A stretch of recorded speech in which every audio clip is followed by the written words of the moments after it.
Stressed ka na ba? Normal lang yan.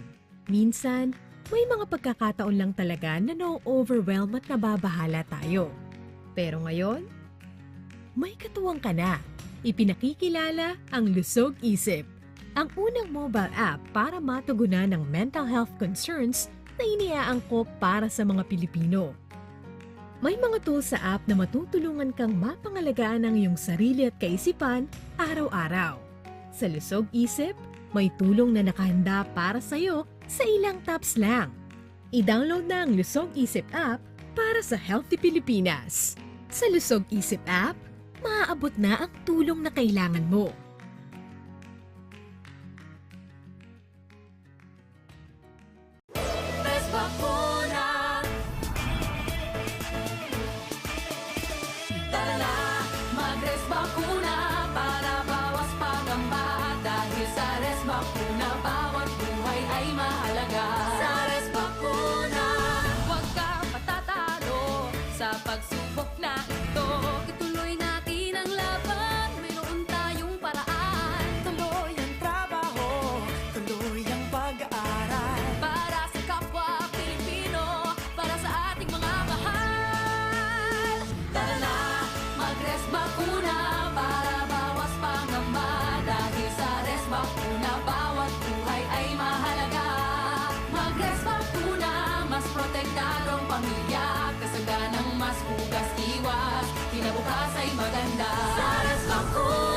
Libre lang magpares bakuna. Magtanong sa inyong health center o tumawag sa DOH 1555 hotline.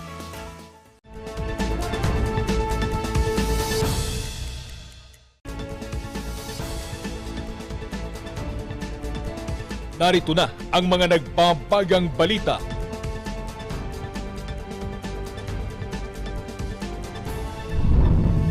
Panagbanga 2022, tuloy na. Limit sa bilang ng mga papapasuking turista sa Baguio, tinanggal na. Bagong patakaran sa pagpasok sa Baguio City, alamin. Suporta ng Team Agila, labis na ikinatuwa ng Agila ng Davao. Tambalang Ping Soto, nanligaw sa Baguio City at Nueva Ecija. Campaign posters, pinaklas. Indoor Garden Cafe, patok sa mga nais takasan ang stress.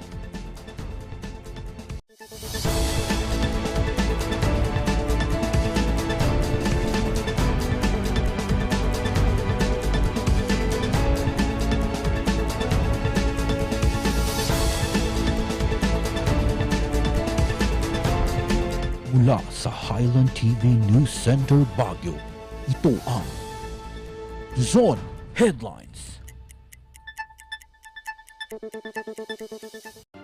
Naimbag Malam Mamyanan Aluzon, hatid namin ang mga maiinit na balita.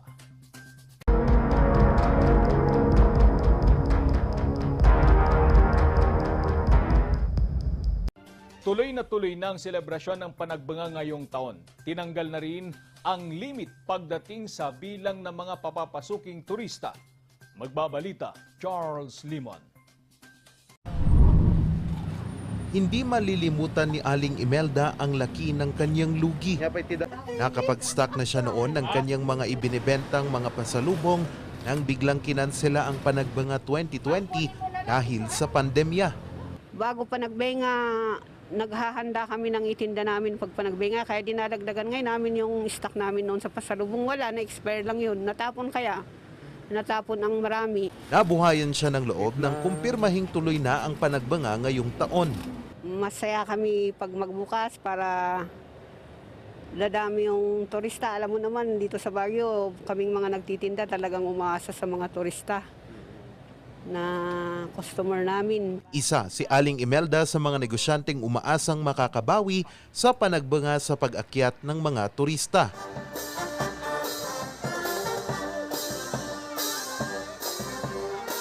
Nga lang ay hindi kasing grandyoso ng mga nagdaang pagdiriwang. Sa toned down na event, wala po tayong mga parades, pero yung ibang traditional events natin, kahit nandyan, we would still exercise strict adherence to medical protocols. Kanina, kinumpirma ni Baguio City Mayor Benjamin Magalong ang mga date na pinal na schedule ng mga nakalinyang aktibidad. Tinanggal na natin yung mga crowd drawing ng mga events. Tinanggal natin yung opening parade, yung street parade, and then the float parade. Yun lang naman 3. Our cases are now down. We're averaging about 20 cases a day.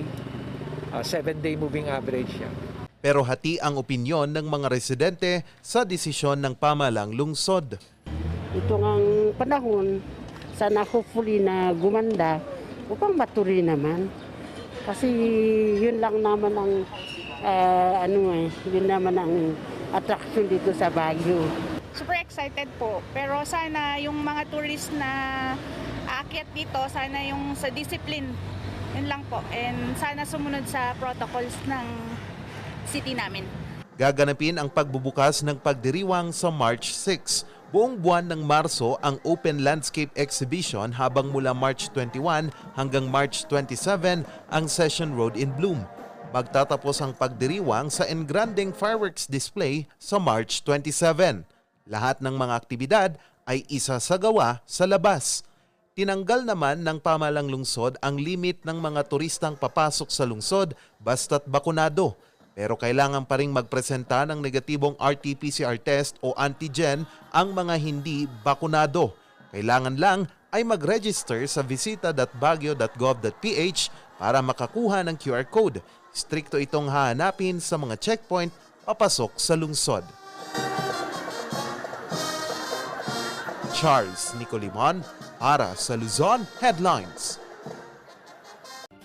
Sa pag-iral ng Alert Level 2 ng Baguio City, may mga bagong patakaran na dapat sundin ang mga nais pumasok. Kung ano-ano mga ito, alamin sa report ni Randy Guzman. February 16 nang maibaba sa Alert Level 2 ang Baguio City. Kasunod nito ay ang mga bagong patakaran sa mga nais pumasok sa lungsod. Alinsunod ito sa Executive Order No. 23, Series of 2022. Para sa mga residente ng Baguio na babalik sa lungsod, kailangan lang ng QR code mula sa Baguio HDF, valid ID at vaccination certificate kung bakunado o kaya naman ay negative antigen o RT-PCR results na may 30 days validity sa mga hindi bakunado. Ito rin ang requirements ng mga empleyadong nagtatrabaho o estudyanteng nag-aaral sa lungsod. Kailangan lang nilang ipakita ang Employee ID o Certificate of Employment o valid school ID bilang patunay. Para naman sa mga authorized persons outside of residence o APOR na hindi titira sa mga accommodation establishments, QR code mula sa Baguio HDF, dokumentong nagpapatunay ng gagawing transaksyon, vaccination certificate sa mga bakunado, at negative RT-PCR o antigen results naman sa mga hindi bakunado. Dapat ay 24 hours ang validity ng antigen at 72 hours naman ang RT-PCR. Ito rin ang requirements para sa mga APOR na titira sa mga accommodation establishments, maliban na lang sa QR code mula sa Baguio HDF. Sa visita.baguio kasi nila kailangang mag-register at kumuha ng QTP. QR code mula sa HDF Baguio, patunay ng medical appointment at dokumentong kailangan ng health facility na pupuntahan ang kailangan namang ipresenta ng mga bakunado at hindi bakunadong aakyat sa lungsod para magpa-check up. Sa mga returning OFWs at returning overseas Filipinos, QR code mula sa Baguio HDF, valid Philippine passport o valid visa, valid government ID o barangay certificate, sertipikasyon mula sa Bureau of Quarantine at OWA documents, POEA documents o Seaman's Book ang kailangan. Para naman sa mga turistang nais mamasyal, QTP mula sa Baguio Visita ang kailangan. Dapat ding ipresenta ang isang valid ID at vaccination card o certificate sa mga bakunado. Samantala, valid ID at negative antigen with 24 hours validity o RT-PCR with 72 hours validity ang dapat ipresenta sa City Triage sa Convention Center. Sa mga nakabook sa accommodation establishments, maaari na silang dumiretso sa kanilang hotel para doon na mag-triage. Lahat ng hindi makakapagpresenta ng mga dokumentong kailangan sa checkpoint pa lang ay siguradong hindi na papapasukin sa lungsod. Randy Guzman para sa Luzon Headlines.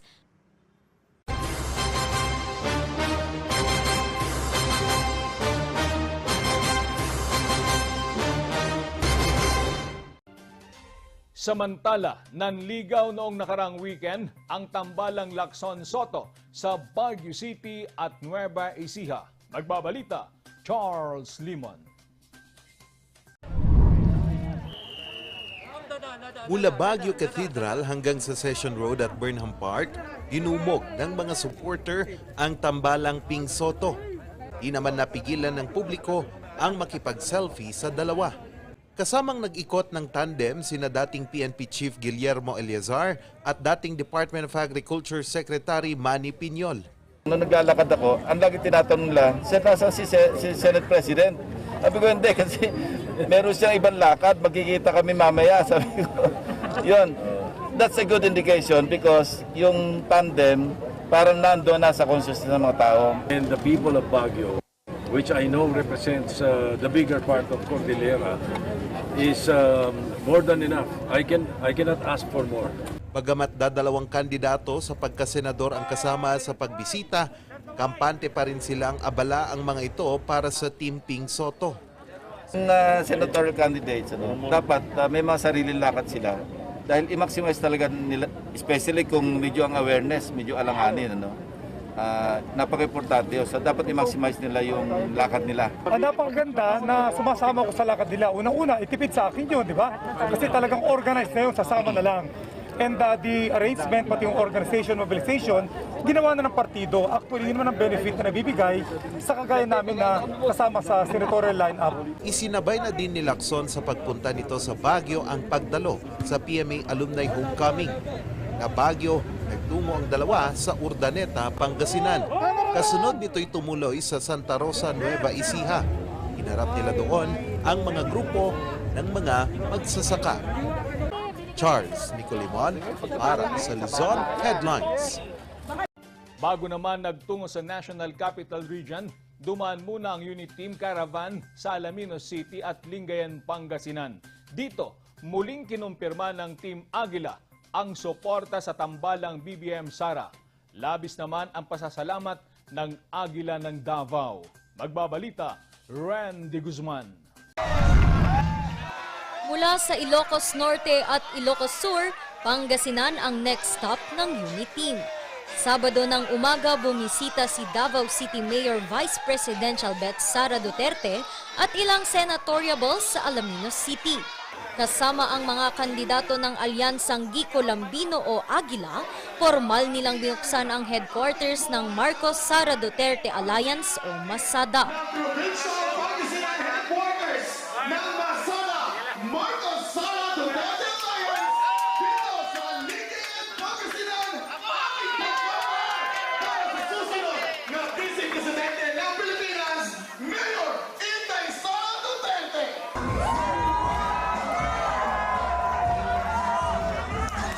Mula sa Alaminos, sunod na dinalaw ng unit team ang Lingayen, Pangasinan.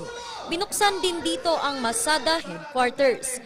Muli, sinalubong sila ng mga pinuno ng Team Aguila sa pamumuno ni Mayor Cesar Quiambao, Mark Cuangco na tumatakbong congressman ng 2nd District, Congressman Art Celeste at ang pambato ng Team Aguila sa pagkagobernador na si Kong Ramon Monmon Gico III. We express our full support to the unit team kay President BBM saka kay Vice President Inday Sara. Sabi namin, ako, nagbabara-barangay po ako, ma'am, sabi ko, and we are campaigning you up to the grassroots level. Ang MASADA headquarters ay itinayo mismo sa North Bay compound ni Mark Cuangco. Masaya siya, nagpasalamat siya sa amin dahil ito yung magiging headquarters ng Team Aguila and MASADA.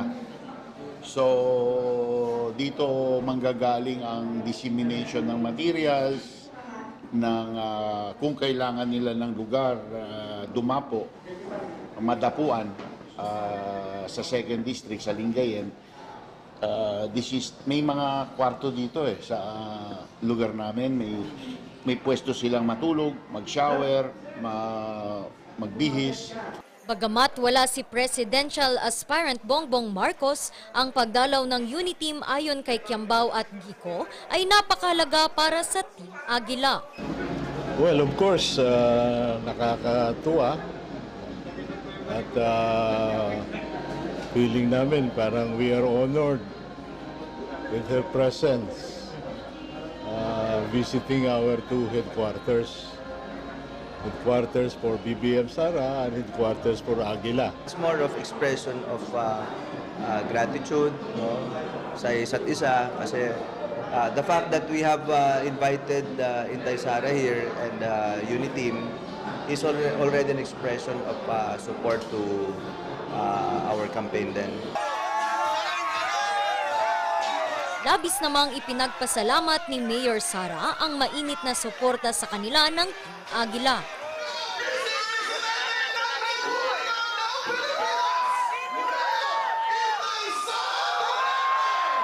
Maraming salamat din po sa ating Vice Governor, sa ating mga congressman, sa ating mga board members, mayors at mga vice mayors na tumutulong sa atin dito sa Pangasinan. Mabuhay ang Pangasinan!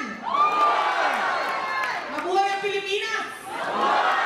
Maraming salamat po sa inyo lahat. Salamat po ako sa mga tiga Region 1 sa kanilang mainit na pagsuporta at pagtanggap sa amin dito. At nagpapasalamat din po ako sa lahat ng mga parallel groups and ang ating mga public officials na nag-welcome sa amin dito. Thank you. Nag-courtesy call din si Sara Duterte at Attorney Harry Roque sa tanggapan ni Pangasinan Governor Amado Espino III. Sa February 25, San Fernando City, La Union ang destinasyon ng Uniteam Caravan. Kinabukasan ay magtutungo ang grupo sa Binalonan, Pangasinan.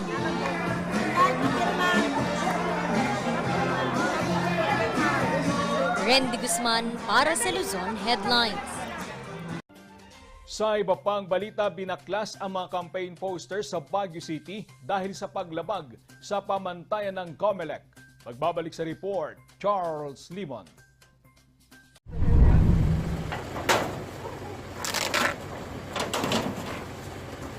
Hindi sinanto ng mga kawani ng PNP, COMELEC, DPWH at DNR ang mga campaign posters sa Baguio City na hindi sumunod sa mga panuntunan at pamantayan ng COMELEC. Maraming naalis, usually yung mga oversize na posters at yung mga walang nakalagay na address at pangalan, complete name and address ng nagpaprint. At mga walang nakalagay na this is a recyclable material. Yun ang dapat kasing mailagay sa bawat poster. Ayon sa COMELEC, malinaw itong paglabag sa Fair Elections Act at COMELEC Resolution 10730. Karamihan sa mga nabaklas ay mga posters ng mga tumatakbong national candidate. Aabot sa 921 na campaign posters ang nakumpiska ng 10 team na nag-ikot sa Baguio City.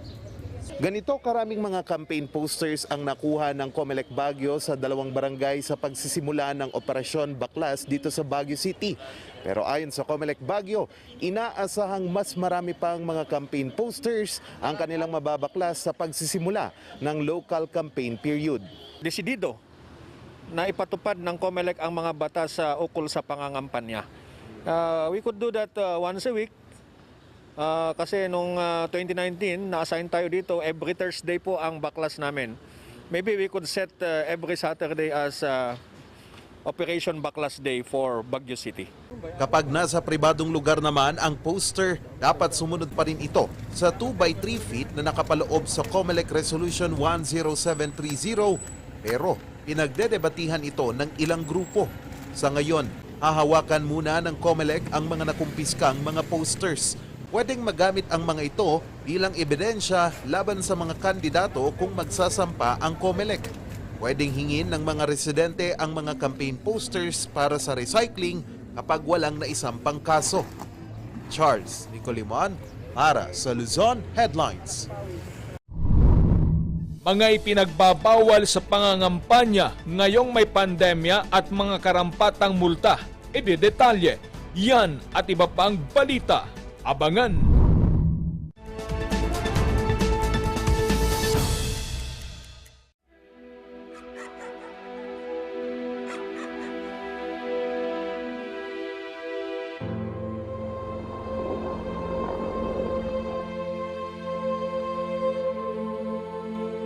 Idol kita, gusto ko maging katulad mo paglaki ko. Ang mga pangarap mo, kayang-kaya nating tuparin dahil lahat na ginagawa natin ay para sa mga kabataang katulad mo.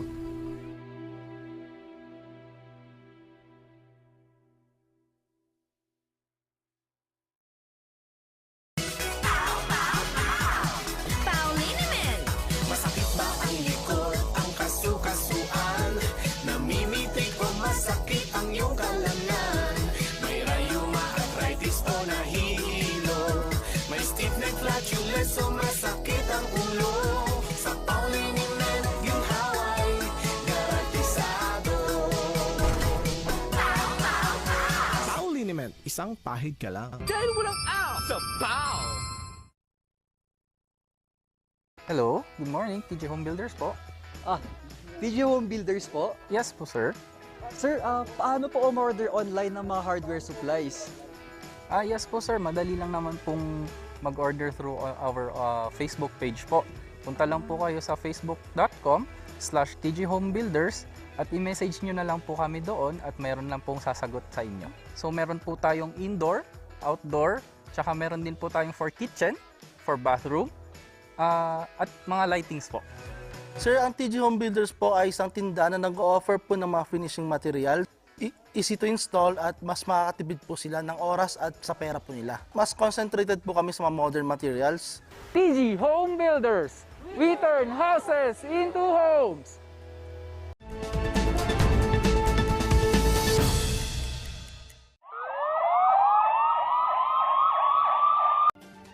Sa police report, timbog ang isang suspect sa iligal na pamumutol ng mga puno sa lalawigan ng Abra. Ang detalye sa report ni Jade Abelador.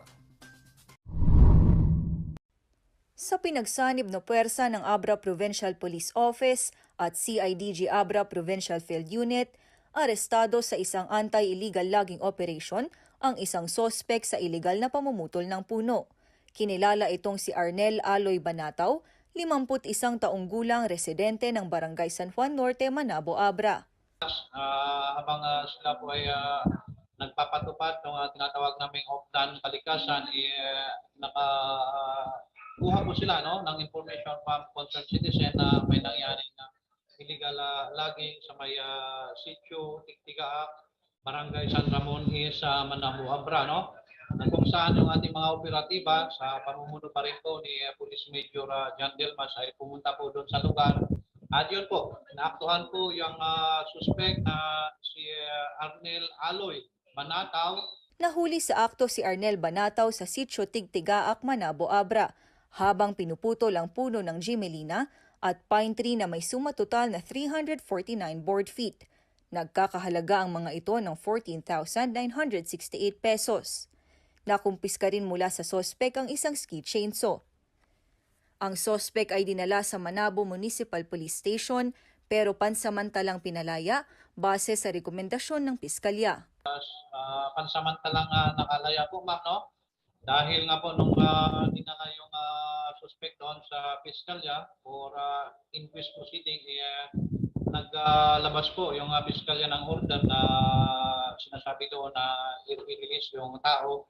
And then, ganun pa man is, ang kasalukong po yung status ng kaso ngayon is rini-review ng ating CID unit, yung lead unit ng illegal logging accomplishment natin, yung kaso para sa illegal or should say regular filing na po, ma'am. Tuloy-tuloy pa rin ang Abra Provincial Police Office sa mga hakbang laban sa illegal logging. Kabilang narito ang pagpapaigting ng PNP checkpoints. Jade Abelador para sa Luzon Headlines. Alam nyo ba na ang bawat uri ng bigas ay may tutulong para manatiling malusog? Maliban dyan, mainam din itong panangga sa iba't ibang uri ng sakit.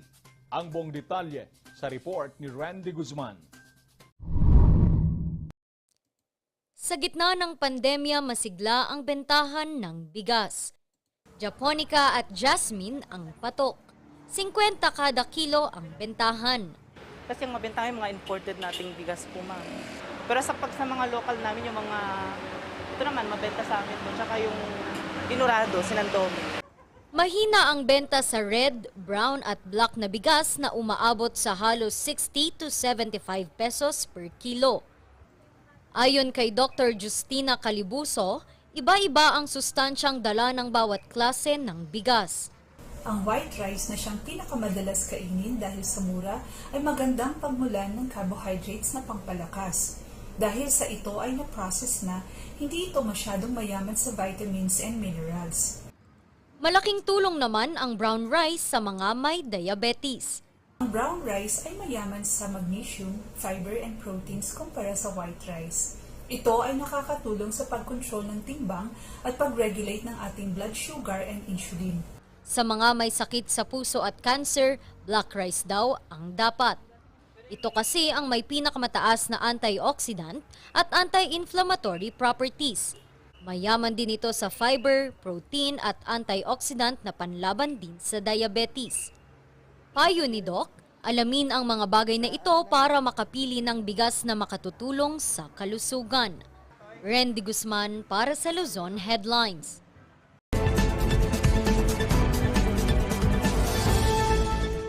Nag-start na ang campaign season for national candidates for the forthcoming May 2022 national and local elections. Sabay ng pag-umpisa ng campaign period is the warning of the Commission on Elections that candidates and their campaigners ay dapat mag-observe ng health protocols.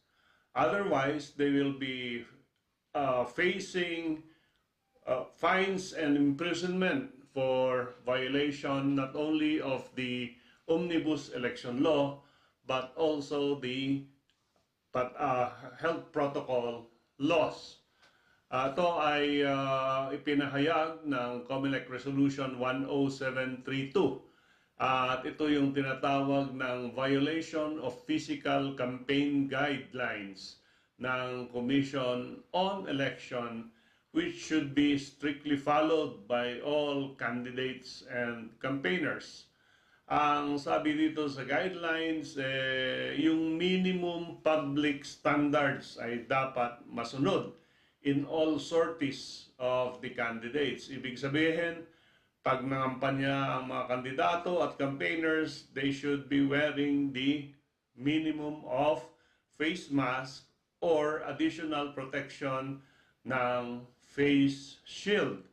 At yung COMELEC resolution and-emphasize na ang fine na may impose dito sa kandidato 20,000 pesos but not more than 50,000 pesos.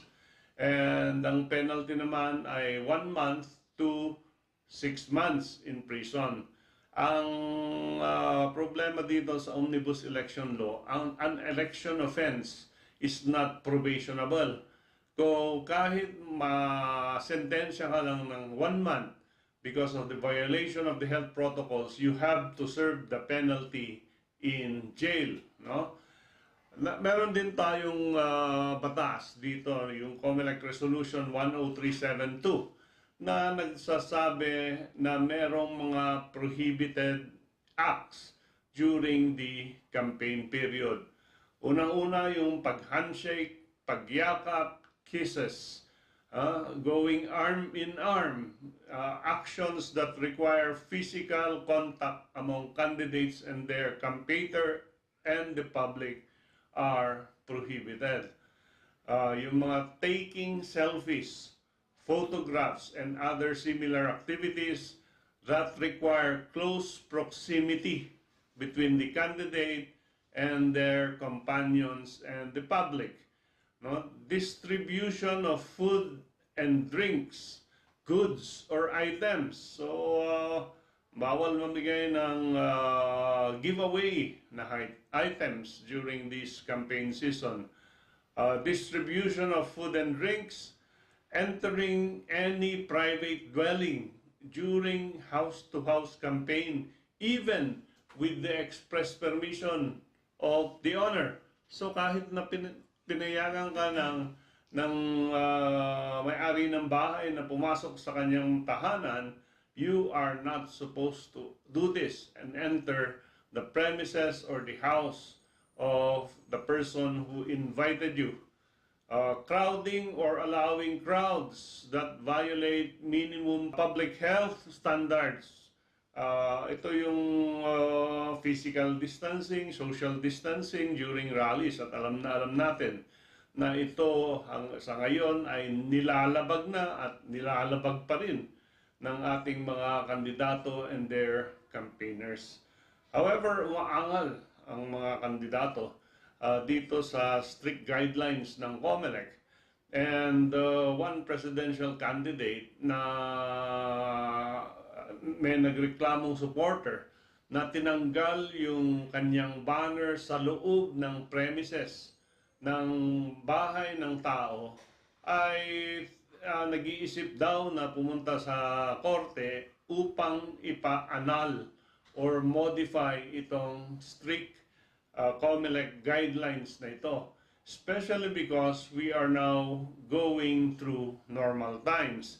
And merong constitutional question, is the COMELEC allowed to limit yung right of expression, no? Yung right of travel, yung travel ng mga kandidato o mga campaigners, because in a way, itong guidelines na ito nililimita yung kanilang movement. So, for example, yung oversized banners, pinagtatanggal din yan ng mga COMELEC, not because of the COMELEC resolution, but because of the Omnibus Election Law.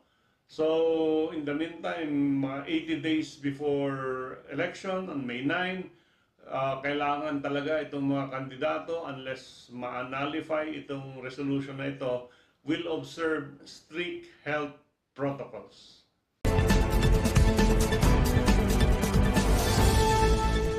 Ang bahaging ito ay hatid sa inyo ng Pines Estate and Gaming Corporation.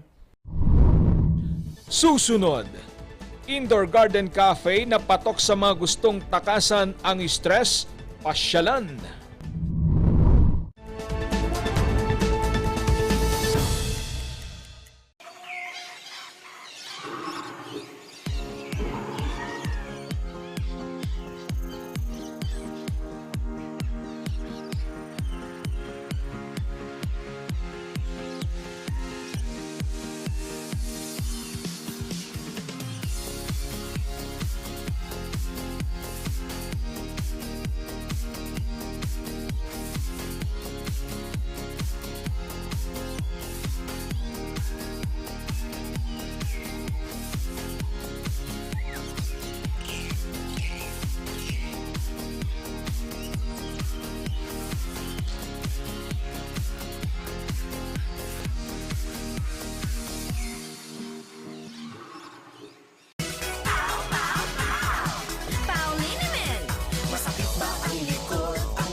So masakit ang ulo sa Pauliniment, yung haway garantisado.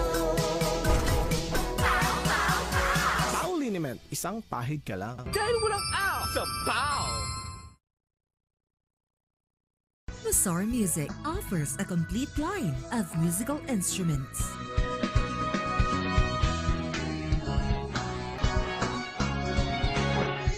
Mazar Music, Baguio's pioneer in online music and art lessons.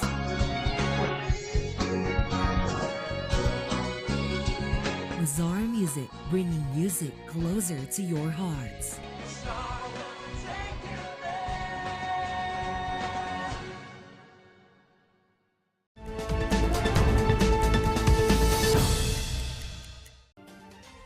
Isang cafe ang dinudumog ngayon ng mga nais takasan ang stress. Alamin kung bakit sa kwento ni Jade Abelador.